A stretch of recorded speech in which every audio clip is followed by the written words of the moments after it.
Lacking serious competition, Porsche has owned the $50,000, $90,000 import sports car segment for a while with the Boxster and Cayman.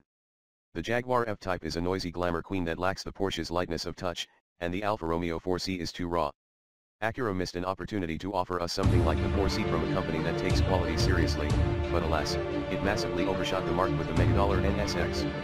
So the Boxster and Cayman retain their monopoly over semi-affordable excellence. The GTS appellation has become Porsche code for options at a discount, and indeed the Cayman GTS is no exception.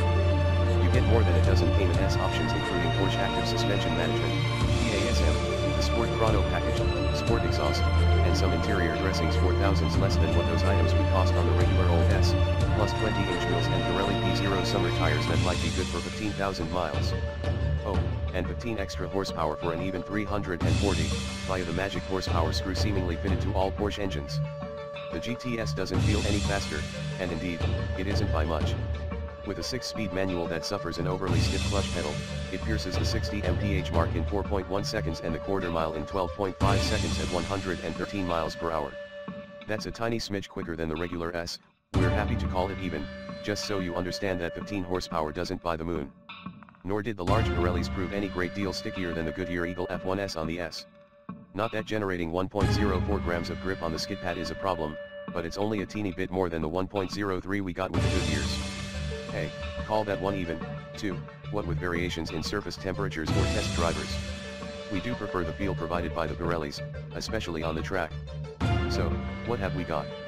Well, a car that with optional baubles such as the $3,680 GTS interior package, $3,990 Bose entertainment system, and $1,425 black painted wheels goes from a $76,195 base price to $95,265 with add-ons, just into 911 Carrera territory. As Porsche's mid-engine sprite, however, the Cayman offers tangible benefits over the 911, including a more garageable size and less bounding over pitching pavement. As with all Porsches from Panamera to Cayenne, you sit next to a ramped center console with lots of buttons, or lots of blanks, if you're light on the options.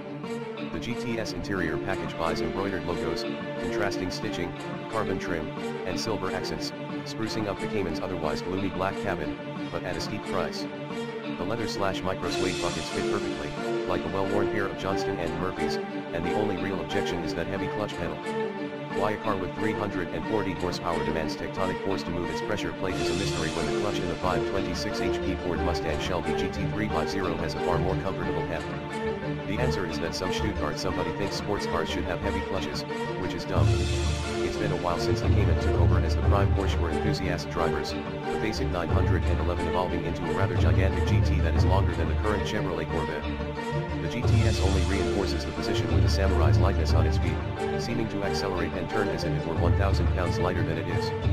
It's much closer to what we think an old 1970s 911 with paper-thin doors and pencil-thin pillars should feel like, although the GTS is far less squirmy on its modern, Mondo rubber. It could almost be accused of being too capable, the cornering speeds reaching silly heights before the chassis even feels challenged. Sure, buy a McLaren to be a rock star, but get a Cayman if you just need to be someplace quickly and with a smile on your face. Direct, focused, and not flashy, this is the car James Bond would drive home after he parked that circus prop Aston Martin at work at the end of the day. The practically unobtainable GT4 version notwithstanding, the GTS is a slightly higher proof distillation of the Cayman, which itself is now the purest distillation of what it means to be a Porsche. If you think you want to own a Porsche, you really owe it to yourself to drive this machine first, then decide how far from the essence of the brand you're willing to stray with another model. Our guess is you won't want to stray far. Update 12/23, we tested the same individual car twice, in two different locations.